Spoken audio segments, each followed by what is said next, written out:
January 14th, 1943. 23:18 hours. Bay of Biscay. Cold wind scrapes across the dark Atlantic. The sea is black, restless, breathing in long, Harbor slow entrance is swells tight. that Watch the slap currents. quietly against Depth a is low critical. steel Stay hull on barely course. visible above the Confirmed. surface. We're tracking. Inside the conning tower of the British submarine HMS Seraph, Lieutenant Commander Norman Limberian-led Jewel studies the harbor entrance through binoculars. Ahead, faint lights glow through drifting mist. The enemy harbor, a place every naval officer knows well. Protected water, sheltered anchorage, a sanctuary where warships gather beyond the reach of submarines. Or so they believe. Jewel lowers the binoculars slowly, beyond the breakwater. Silhouettes sit quietly in the darkness. Freighters, escort ships, perhaps even larger targets hiding deeper inside the harbor basin. The air smells of diesel and cold salt.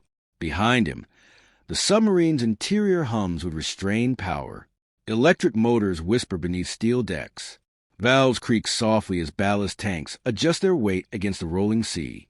Every sound feels too loud, because directly ahead of them waits a barrier designed to stop exactly what Seraph is attempting tonight.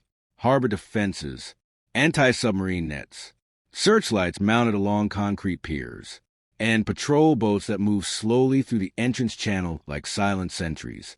Jewel turns to his executive officer. How far? The navigator glances down at a chart illuminated by a small red lamp. 800 yards to the breakwater, sir.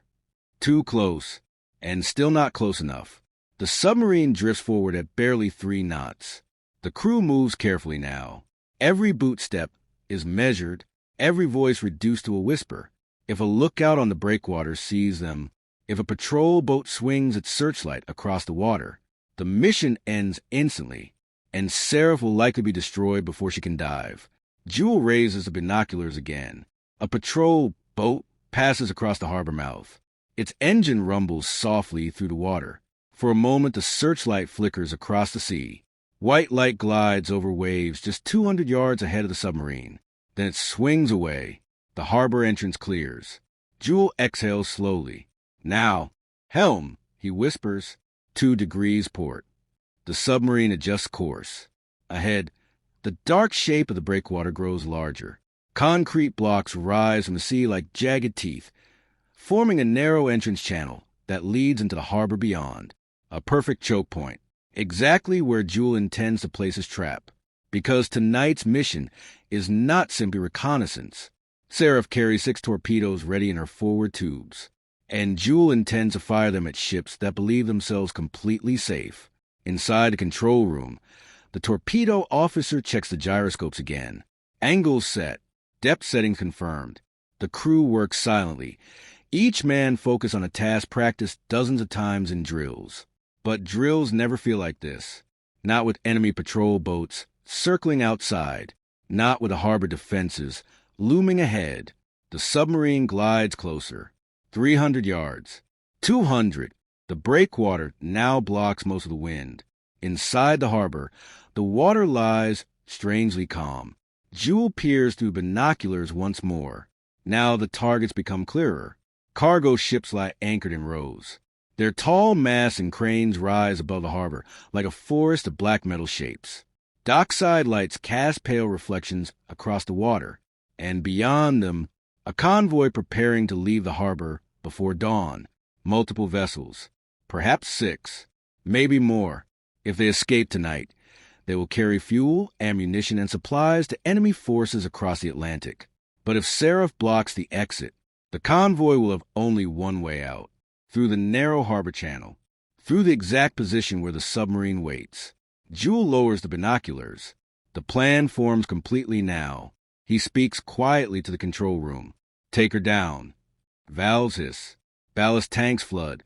Slowly, silently, HMS Seraph begins to sink beneath the dark water. Above them, the harbor lights shimmer across the surface. Inside the submarine, the air grows colder. The hull creaks softly as pressure builds. Depth gauge, 20 feet. 30, periscope depth. Jewel bends to the eyepiece. The harbor entrance fills the narrow circle of glass. Patrol boats still circle outside, but none of them see the steel predator waiting beneath the waterline. And inside the harbor, engines are beginning to start, one by one, convoy ships warming their boilers, preparing to leave what they believe is the safest place in the Atlantic. They do not know a submarine is already inside. They do not know the exit is about to become a trap. And when the first ship begins to move toward the harbor mouth, Lieutenant Commander Jewell gives a quiet order. Torpedo tubes 1 through 4. A pause. The torpedo officer waits. The crosshairs settle on the lead ship entering the channel. Stand by. The convoy begins to move.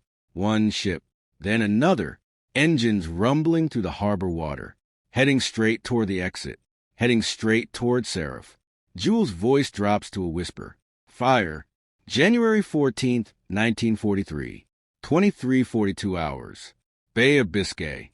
The first torpedo leaves a tube with a dull metallic shutter that ripples to the hull of the submarine. Inside the control room of HMS Seraph, no one speaks. The sound of compressed air fades quickly, replaced by the quiet ticking of instruments and the faint vibration of electric motors. Lieutenant Commander Norman Limbury Auchinleck Jewell keeps his eye pressed to the periscope through the narrow lens of glass. The torpedo's wake cuts a pale line through the dark harbor water, straight toward the lead ship entering the channel. The vessel is a cargo freighter, heavy with supplies, its tall bow pushing slowly through the narrow exit lane between the breakwaters. Smoke curls lazily from its funnel as the engines begin to build power. The crew on deck have no reason to expect danger. Why would they? Enemy submarines cannot enter harbors, not through patrol boats, not through steel anti-submarine nets, not through the maze of concrete barriers designed to stop underwater intruders. At least, that is what the harbor commanders believe. Jewell watches a torpedo approach the ship's bow. 30 seconds. 20. 10. Then the harbor explodes with white water and fire. The detonation tears into the freighter's hull just forward of the bridge. A violent column of spray rises high into the air as steel plates split apart beneath the surface. The ship lurches sideways. For a moment, it continues moving forward. Then the bow begins to sink.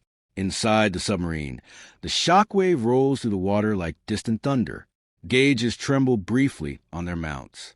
The torpedo officer looks toward Jewell. Hit, sir. But the attack has only begun. Outside in the harbor, confusion erupts instantly. Searchlights flash across the water. Sailors shout from the decks of nearby ships. The damaged freighter blocks part of the exit channel as its crew scramble to launch lifeboats. Behind it, the next ship in the convoy slows abruptly, unsure whether the explosion was a mine, an accident, or something far worse. Jewell tracks the second vessel carefully. A tanker this time, larger, slower, and perfectly positioned inside the harbor exit. Torpedo tubes 3 and 4, he says quietly. Ready, sir. The periscope crosshairs settle just below the tanker's bridge. Fire. 2 more torpedoes surge in the submarine's bow. Their propellers churn silently through the dark water, invisible beneath the harbor lights. Above them, the tanker's crew stare toward the burning freighter blocking the channel ahead. None of them noticed a faint disturbance cutting through the water toward their hull. The first torpedo strikes near the midship's fuel tanks. The explosion is enormous. A burst of flame climbs into the night sky as burning fuel erupts from the shattered hull. The blast throws men across the deck and sends fragments of steel raining into the harbor. Seconds later, the second torpedo detonates. The tanker splits open along its side. Fire pours across the water in a spreading ring of burning fuel. Now the harbor alarms begin to scream. Sirens echo across the docks. Searchlights sweep the entrance channel in frantic arcs. But they're looking outside the harbor, toward the open sea, toward the place submarines are supposed to attack from, not beneath the surface inside the harbor itself. Inside the control room of Seraph, the crew remain perfectly still. Jewell studies the harbor through the periscope. 2 ships burning now, 1 sinking, 1 drifting sideways while flames climb the masts. But the narrow channel remains blocked only partially. Behind the wreckage, more ships wait, their engines rumbling, their crews shouting across the water. Some are trying to reverse course deeper into the harbor. Others hesitate, unsure whether the explosions came from mines or hidden torpedoes. And that hesitation creates something even more valuable than destruction. It creates confusion. Jewel lowers the periscope for a moment. The torpedo officer studies the remaining tubes. 2 torpedoes forward, sir. Jewel nods. Enough. More than enough if used carefully. He raises the periscope again. Through the eyepiece, a third vessel moves forward cautiously toward the harbor exit. A small escort ship, probably attempting to clear the channel or investigate the explosions. Exactly the response Jewel expected, because the submarine is no longer just attacking ships. It is controlling the battlefield, blocking the harbor, turning the safe anchorage into a deadly funnel, where every vessel must pass the same narrow point. The escort ship creeps closer to the burning tanker. Its searchlight sweeps the water ahead. For one tense moment, the beam passes directly across the periscope's location. Inside the submarine, every man freezes. The beam slides past. The escort ship continues forward. Jewel tracks its movement carefully. Another perfect angle. Torpedo tube 5, he whispers. Ready. The escort vessel slows as it approaches the wreckage of the tanker. Sailors gather along its railings, staring at the burning ship. None of them realize the next torpedo is already moving beneath their keel. Jewel steadies the crosshairs, waits, then give the order. Fire. January 14th, 1943, 23:58 hours. Bay of Biscay. The torpedo runs clean. Inside the steel hull of HMS Seraph, the men feel the faint vibration of the weapon leaving the tube, a quick metallic tremor passing to the control room floor. Then silence returns. Lieutenant Commander Norman Limbury Onlek, Jewel, remains motionless at the periscope. The escort vessel above continues moving slowly toward the burning tanker, blocking the harbor channel. Its searchlight scans the black water in short, nervous arcs. The sailors on deck are focused entirely on the chaos ahead. Flames roar from the ruptured tanker. The damaged freighter continues to settle lower into the water. Lifeboats drift between patches of burning fuel. And through it all, the escort ship creeps forward like a cautious hunter entering a trap. Jewel tracks the vessel carefully through the periscope. 20 seconds. 15. 10. Then the harbor erupts again. The torpedo detonates directly beneath the escort ship's engine compartment. The explosion lifts the stern violently out of the water, bending the hull like a toy beneath the force of the blast. Metal tears. Steam bursts from shattered pipes. For a moment the ship hangs in the air, its propellers spinning wildly above the surface. Then it slams back down. The lights across the vessel flicker and die. The escort's crew are thrown across the deck as the damaged hull begins to flood rapidly. Inside the submarine, the shockwave arrives seconds later, rolling through the water with a deep, muffled boom that rattles the control room instruments. Someone in the engine compartment mutters under his breath. 3 ships. 3 torpedo strikes, all within minutes. And the harbor defenses still do not understand what is happening. Above them, panic spreads across the anchorage. Searchlights swing wildly now, cutting through the smoke and mist in frantic patterns. Patrol boats roar across the water toward the damaged ships, their engines echoing between the breakwaters. But they are still searching the wrong direction. Their searchlights sweep the open sea outside the harbor entrance, not the narrow stretch of water where Seraph waits beneath the surface. Jewel lowers the periscope slightly and studies the wider harbor. More ships are beginning to move now. The explosions have shattered the calm routine of the convoy. Some captains are attempting to reverse deeper into the harbor basin, try to escape the growing disaster near the exit. Others continue pushing forward, believing the channel must be cleared quickly before the fires spread further. That division is exactly what Jewel hoped for. Confusion is the submarine's greatest ally. Inside the control room, the torpedo officer checks the final weapon available in the forward tubes. 1 torpedo remaining, sir. Jewel nods slowly. 1 last shot. It must count. He raises the periscope again. The escort ship they struck moments ago is now sinking rapidly. Its stern disappears beneath the surface, while sailors jump into the oil-covered water around the burning tanker. Behind the wreckage, another cargo ship moves cautiously toward the channel. A larger vessel this time. Its bow cuts slowly through the dark water as its captain attempts to maneuver around the sinking escort ship, but the narrow harbor entrance gives him little room to maneuver, which means only one thing. The ship must pass directly over the same line of attack. Jewel adjusts the periscope slightly. The freighter fills the eyepiece now. Tall cranes rise above its deck. Cargo containers stacked high beneath the dim harbor lights. Exactly the kind of supply vessel the Allies are trying to stop from reaching enemy ports across the Atlantic. He watches the ship carefully. Not yet. Closer. Inside the submarine, the crew wait in tense silence. No one moves. No one speaks. Only the quiet hum of the electric motors and the occasional creak of the pressure hull break the silence. Outside, the harbor burns. Smoke drifts across the water. Sirens scream from the docks. Patrol boats weave frantically between the damaged ships.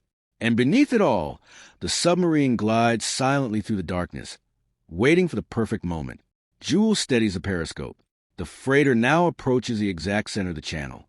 Its propellers churn the water slowly as the captain attempts to steer around floating wreckage. The moment has arrived. Jewel lowers his voice. Torpedo tube 6. The torpedo officer nods. Ready, sir. Jewel watches the ship through the periscope one last time, for ships already burning or sinking. But if this one goes down inside the narrow channel, the harbor entrance will be completely blocked. No ship will escape tonight. He breathes slowly, then gives the order. Fire! The final torpedo leaves the tube, and now the entire mission depends on what happens next. January 15th, 1943, 011 hours. Bay of Biscay, North Atlantic Ocean. The final torpedo runs straight and silent beneath the harbor water, its wake invisible under drifting smoke and the broken reflections of dock lamps. Inside HMS Seraph, every man listens without moving.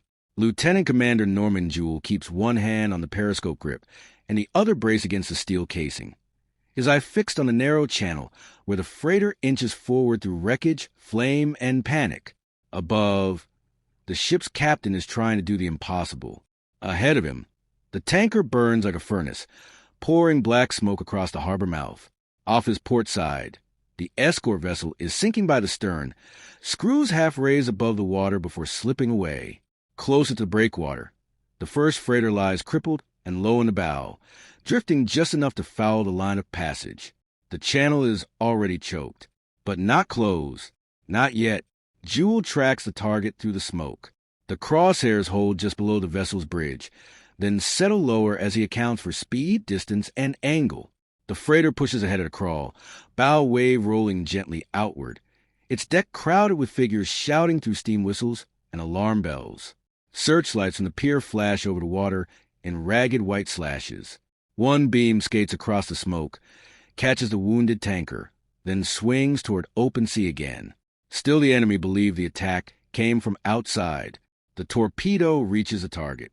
The explosion hits under the starboard side with a deep, crushing violence that seems to fold the ship inward. A wall of water climbs beside the hull. Steel plates burst outward. Crates, splinters, and fragments of railing fling into the air. For a split second the freighter appears to stop dead, frozen under its own shock. Then the bow slews sideways. Inside Seraph, the shock wave strikes a heartbeat later. The control room shudders. Gauges jump.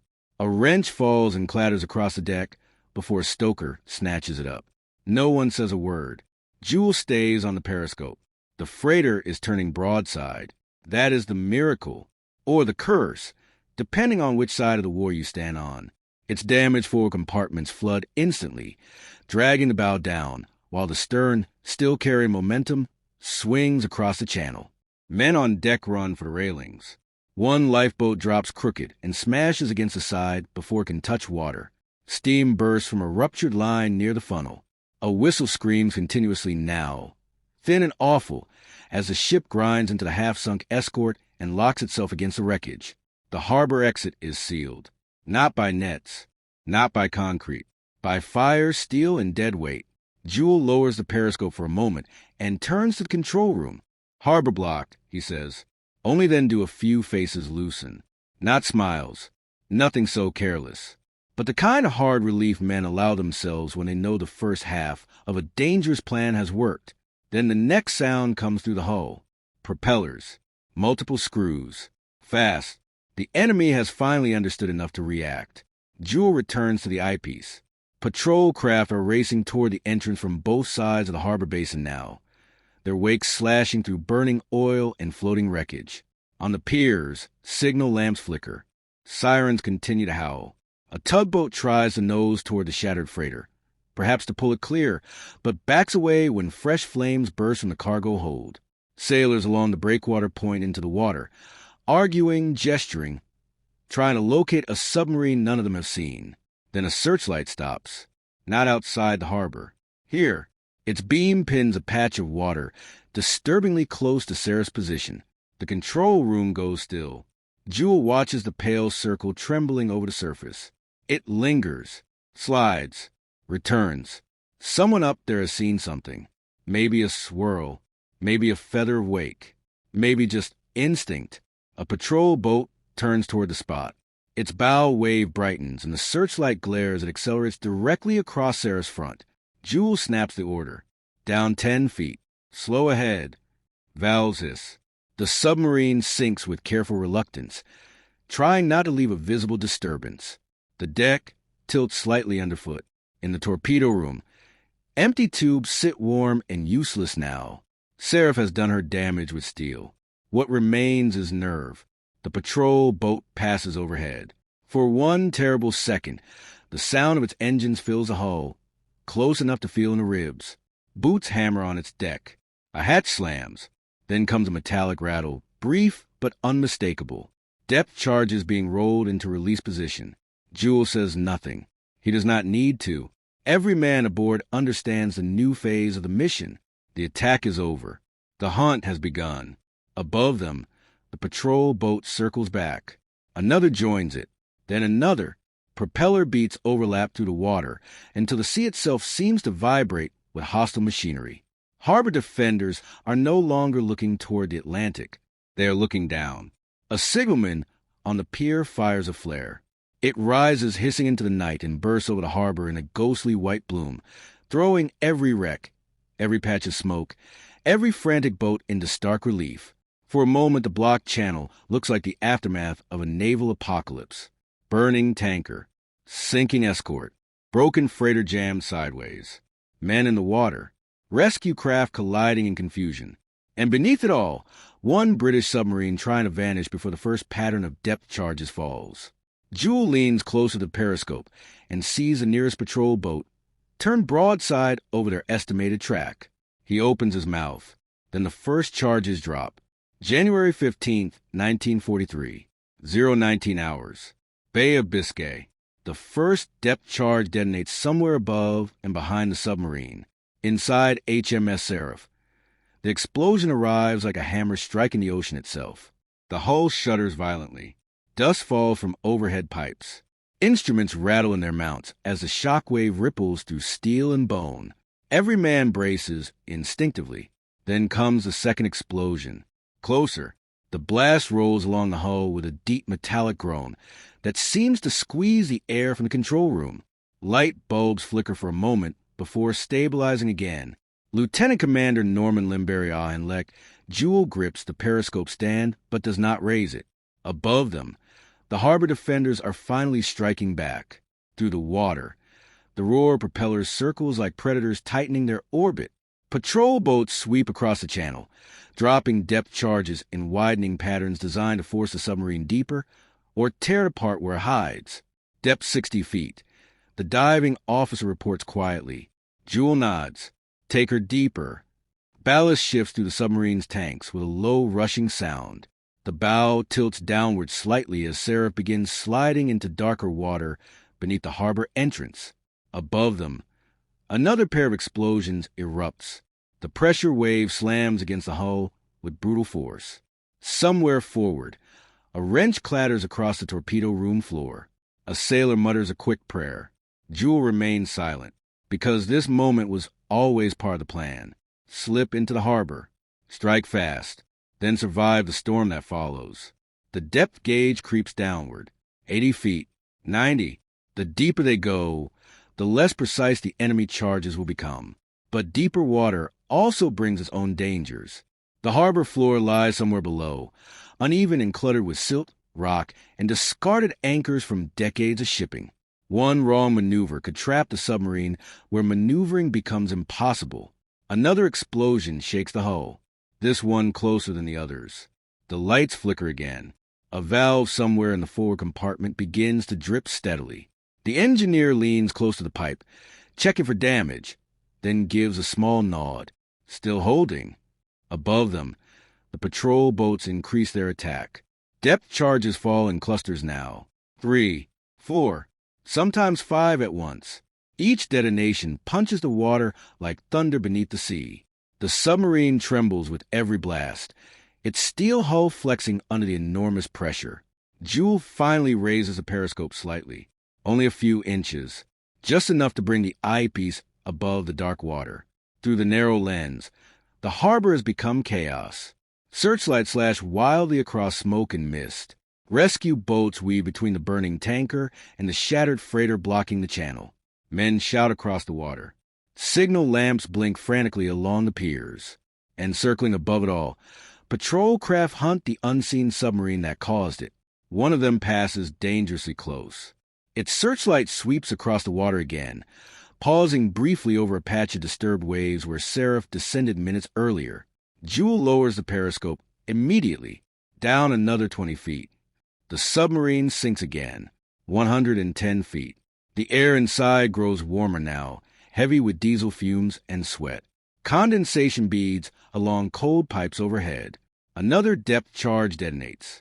This time the blast is so violent that several crewmen are thrown against the bulkhead.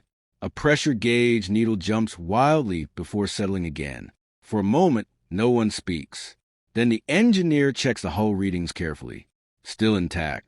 Jewel exhales slowly.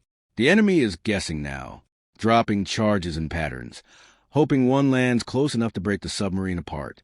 But guessing is rarely efficient underwater. And the deeper Seraph slips beneath the harbor entrance, the wider those guesses become. Minutes pass, then more explosions, but they are drifting farther away now. The patrol boats are spreading their search outward, trying to predict where the submarine might escape. Jewel waits. Patience is the final weapon. Above them, the burning tanker begins collapsing inward as its internal fires consume the last of its fuel. The glow from the flames reflects faintly through the harbor water, casting shifting orange shadows across the submarine's steel hull. The channel remains completely blocked. No ship can pass. Not tonight. Not until the wreckage is cleared.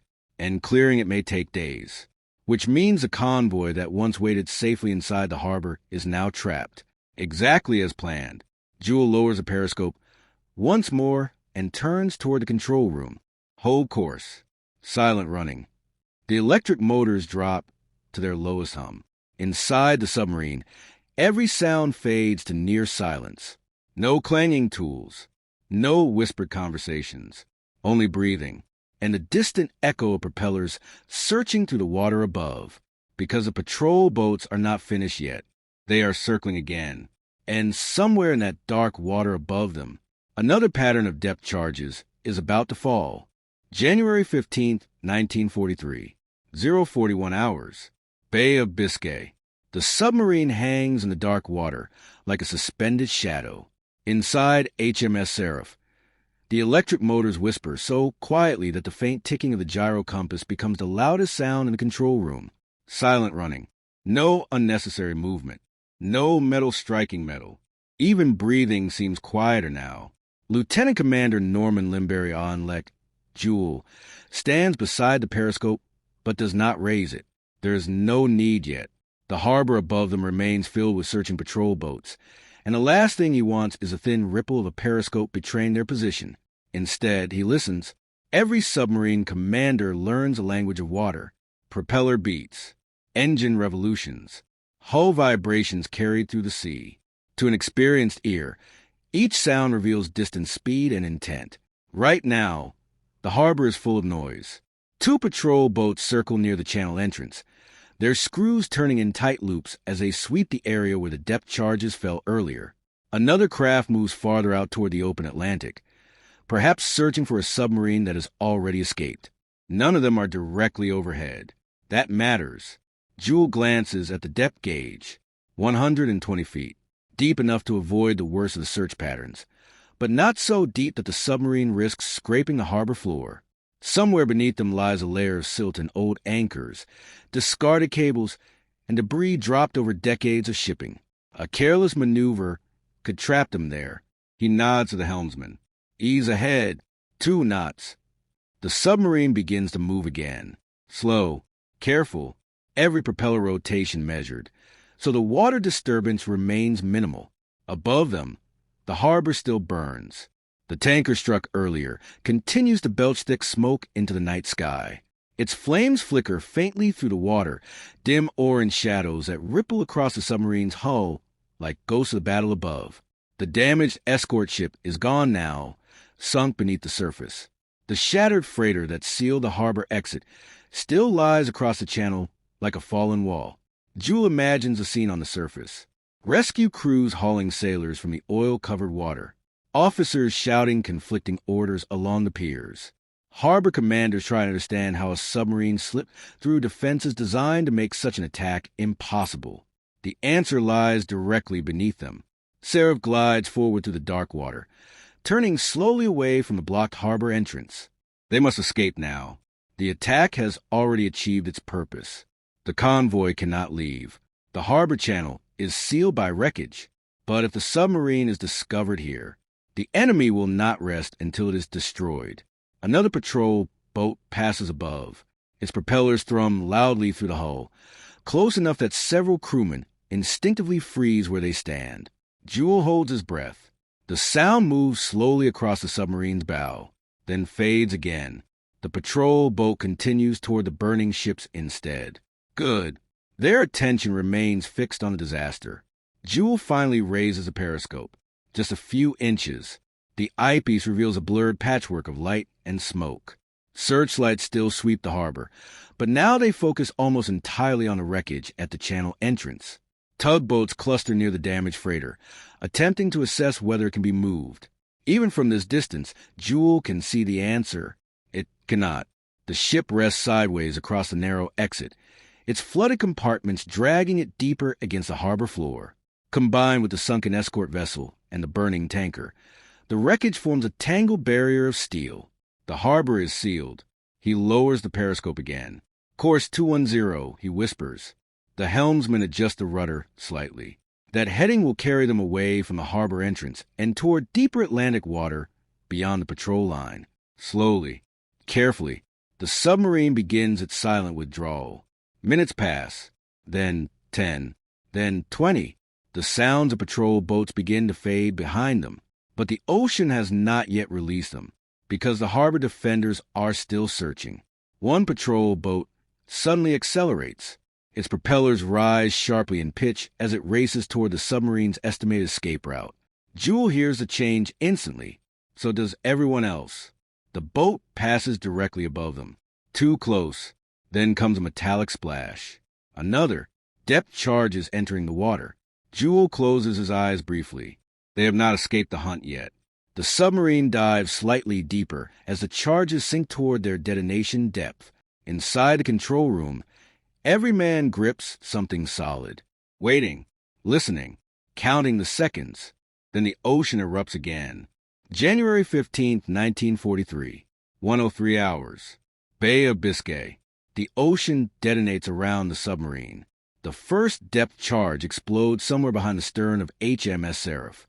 The blast surges through the water with crushing force, striking the hull like a massive fist. Inside the control room, lights flicker violently and a pipe overhead rattles loose droplets of condensation that rain down onto the deck. The second charge detonates almost immediately after. Closer. The hull groans under the pressure wave. Several crewmen instinctively grab the nearest handhold as the submarine rocks sideways for a moment before stabilizing again. Lieutenant Commander Norman Limberry Onlek Jewel does not move. His hand rests calmly on the periscope stand while his ears measure the explosions through the steel around him. Behind them, still behind them. That matters. Because it means a patrol boat above is guessing. Jewel opens his eyes slowly and speaks in a quiet voice that carries across the control room. Maintain course. The helmsman nods silently. The submarine continues gliding forward through the dark water, electric motors barely audible as they push the vessel away from the burning harbor. Above them, the patrol craft circles again. The sound of its propellers vibrates through the hull like distant machinery grinding against stone. The enemy crew knows the submarine must be somewhere nearby, but underwater warfare is a game of uncertainty. A few degrees off, a few seconds too late, and the hunter becomes blind again. Another cluster of depth charges splashes into the sea. The metallic impacts echo through the water like distant bells. Then the detonations arrive. 1, 2, 3. The blasts pound the surrounding ocean with staggering force. The submarine shudders violently, its hull flexing under pressure that would crush ordinary steel. A gauge needle jumps sharply. An electrician grips the panel beside him, watching the instruments carefully. Still stable, still intact. Jewel studies the depth gauge. 140 feet. Deeper than before. The harbor floor lies somewhere below them now, but the submarine still has room to maneuver. He nods toward the diving officer. Hold depth. The explosions fade. For a moment there is only silence again. Then the patrol boat passes overhead, closer than before. The roar of its engines floods the submarine with vibration. Somewhere above, sailors on the enemy craft shout to each other as they prepare another attack pattern. Jewel imagines them scanning the black water with searchlights. Try to guess where the submarine might be hiding beneath the harbor entrance. But Seraph is no longer beneath the harbor entrance. She is moving away, slowly, quietly. Each minute carries them farther into open Atlantic water, where the patrol boats must eventually abandon their search. Another depth charge falls. This one detonates directly above them. The blast slams downward like a collapsing wall. Inside the submarine, several lights extinguish instantly, plunging part of the control room into darkness before emergency lamps flicker to life. The hull groans loudly. For a terrible second, the sound of bending metal echoes through the compartments. Every man waits for the next sound, the rush of water, the tearing of steel, but it never comes. The submarine holds. The engineer checks the pressure readings quickly. Minor structural flex. No hull breach. Jewel exhales quietly. The attack is becoming desperate now. The patrol boats are dropping charges faster, in larger patterns, hoping that sheer quantity will destroy the hidden submarine. But desperation often leads to mistakes. Above them, the enemy craft accelerate again. Their propellers churn loudly as they sweep past Sarah's position and continue forward into the darkness. They are searching too far ahead. Jewel sees the opportunity instantly. Helm, he whispers, 3 degrees starboard. The submarine changes course slightly, slipping sideways through the water like a shadow moving across the seabed. The patrol boats continue racing forward. Behind them, searching where the submarine no longer is. Minutes pass. The sounds of propellers begin to fade, then fade further. Soon only distant engine noise remains, echoing faintly through the dark water. The harbor itself lies miles behind them now. The fires still burn there. The wrecked ships still block the channel. And the convoy that once waited safely inside remains trapped. Jewel finally raises the periscope again. The eyepiece breaks the surface quietly. The view is almost peaceful. Dark ocean, low clouds drifting across the sky. Far in the distance, a faint orange glow marks the harbor fires. No patrol boats nearby. No searchlights. Only open sea. Jewel lowers the periscope slowly. For the first time since the attack began, the tension inside the submarine begins to ease. But the night is not over yet, because somewhere behind them, the harbor commanders are still counting the ships that failed to escape. And when they realize exactly how many were lost in a single night, they will understand something that changes naval warfare forever. January 15th, 1943. 2:12 hours. Bay of Biscay. The sea around HMS Seraph is finally quiet. No propellers hunting in the dark water. No depth charges falling through the sea above. Only the steady hum of electric motors pushing the submarine farther into the open Atlantic. Inside control room, the men move again, slowly at first. A valve adjusted here, a gauge checked there. Bootsteps carefully crossing the steel deck. The tension that held the submarine silent for nearly 3 hours begins to release, replaced by the cautious rhythm of a crew returning to normal operations.